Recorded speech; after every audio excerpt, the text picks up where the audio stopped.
নমস্কার, নীলাচলে ঠাকুর নিগমানন্দ চ্যানেলের পক্ষ থেকে সবাইকে জানাই জয়গুরু সম্ভাষণ। ঠাকুরের কৃপায় সবাই ভালো আছেন, সুস্থ আছেন। শ্রী শ্রী ঠাকুর মহারাজের চরণে আমার প্রণাম নিবেদন করে শুরু করছি আজকের পাঠ উপস্থাপনা সৎসঙ্গের প্রভাব। সৎসঙ্গের ফলে ভগবৎ কর্মে রুচি হয়, বিষয় চিন্তা তিরোহিত হয়ে আত্মচিন্তন জাগ্রত হয়, মুমুক্ষু জীবের প্রাণে বিবেক বৈরাগ্যের উন্মেষ ঘটে।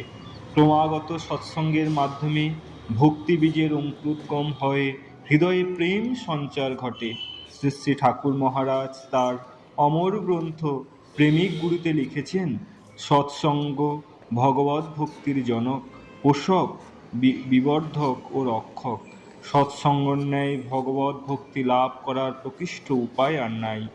সৎসঙ্গের মহান প্রভাবে ভক্তের হৃদয়, মন, প্রাণ শুভ সংস্কার প্ররুদ্ধ হয়ে সচ্চিদ আনন্দ ভগবানের কৃপা পরশ উপলব্ধি করতে পারে।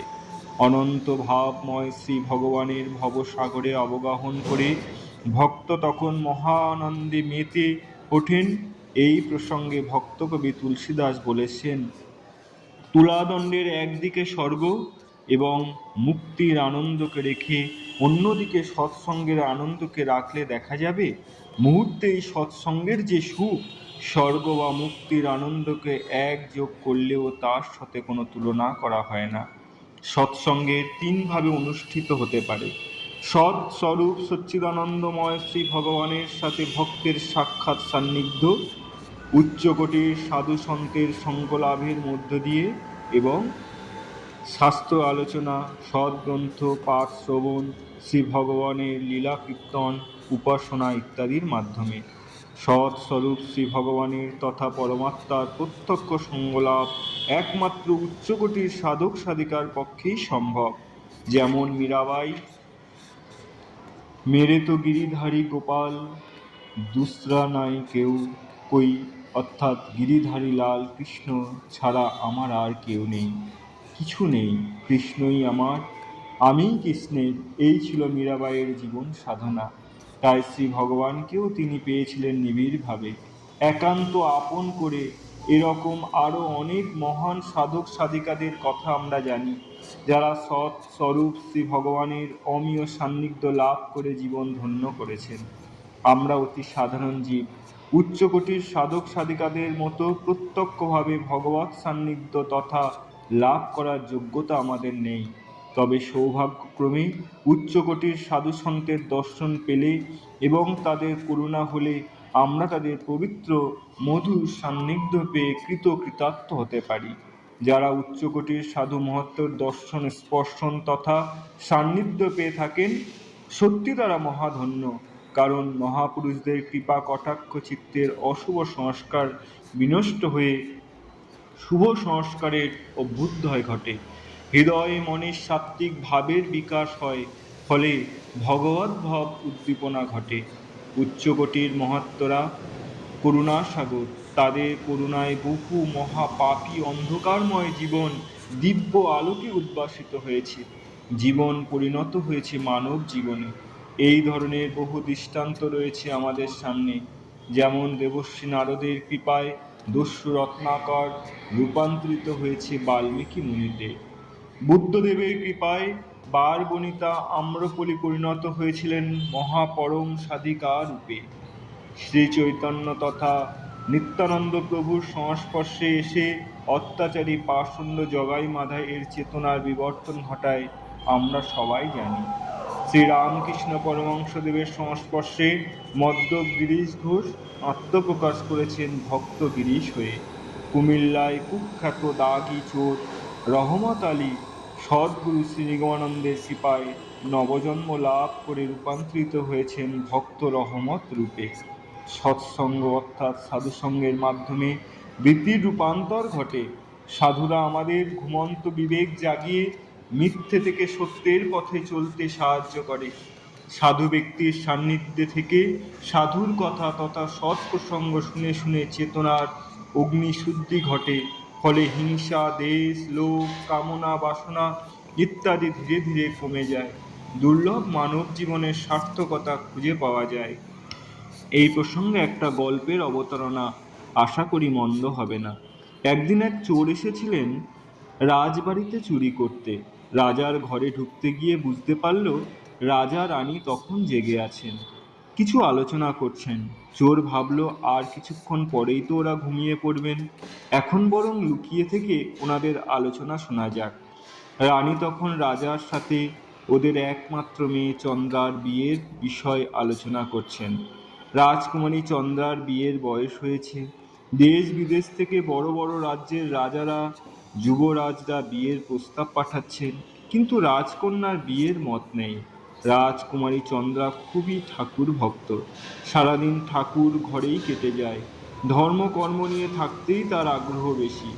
রানী তাই মহারাজকে বললেন, শুনতে পেলাম কোনো এক পবিত্র লগ্ন স্নান উপলক্ষে নদী তীরে বেশ কয়েকজন সাধু সন্ন্যাসী এসেছেন।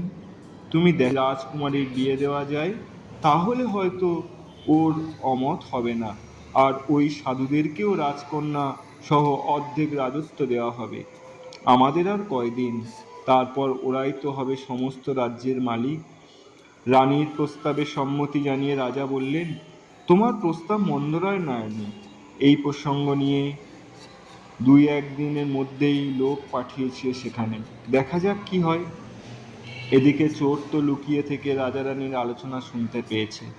তখন সে এক ফন্দি এঁটে রাজবাড়ি থেকে চলে এলো। সাধুর ছদ্মবেশ ধারণ করে ওই সাধুদের দলে মিশে গেল এবং সাধুদের অভিনয় করতে লাগলো।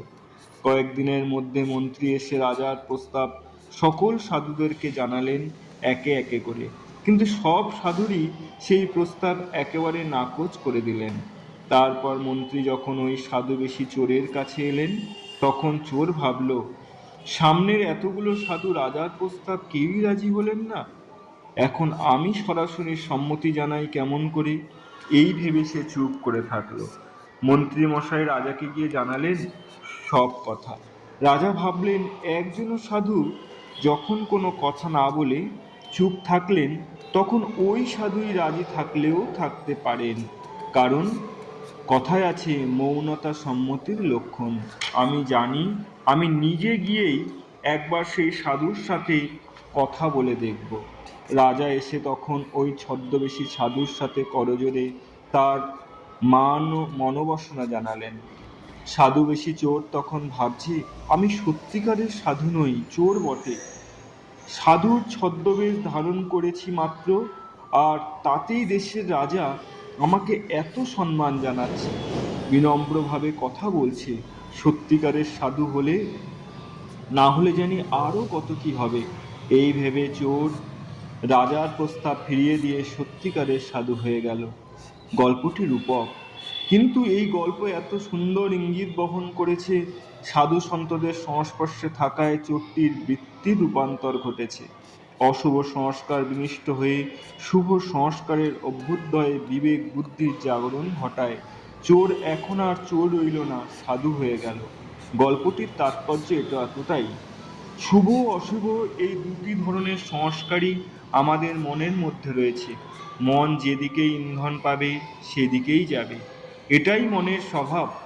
সেজন্য মন্দ সংস্কারকে নিষ্প্রভ করে শুভ সংস্কারের উদ্বোধনের জন্য সৎসঙ্গ বা সাধুসঙ্গের বিশেষ প্রয়োজন। দুর্লভ মানব জীবনে একান্ত সার্থকতা সৎ প্রসঙ্গ। এই জীবনটি একটা যুদ্ধক্ষেত্র। জীবন যুদ্ধে অবতীর্ণ সৈনিক আমরা সকলে। লড়াই করতে গিয়ে সময়ে সময়ে আসে ক্লান্তি, জীবনের ছন্দ হারিয়ে যেতে হয়।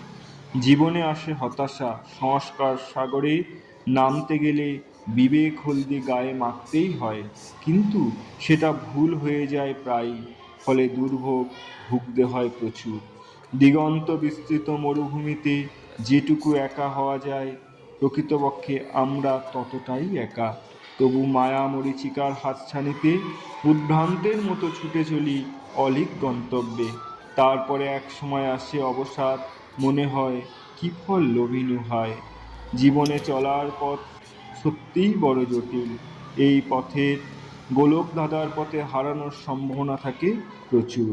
সেই জন্য সাধক কবি গেয়েছেন, সাধু সঙ্গে নাম আছে পান্থধাম, শান্ত হলে তথায় করিবে বিশ্রাম, পথভ্রান্ত হলে শুধাইবে পথ, সে পান্থ নিবাসী জানে। যদি আপনাদের আমার উপস্থাপনা ভালো লেগে থাকে তাহলে অবশ্যই লাইক ও শেয়ার করবেন, আর নতুন নতুন উপস্থাপনা শোনার জন্য চ্যানেলটি সাবস্ক্রাইব করবেন। ভিডিওর শেষে যে কথা বলি, আপনারা ভালো থাকবেন, সুস্থ থাকবেন, ঠাকুর নিগমানন্দ চ্যানেলের সাথে সদা সর্বদা যুক্ত থাকবেন।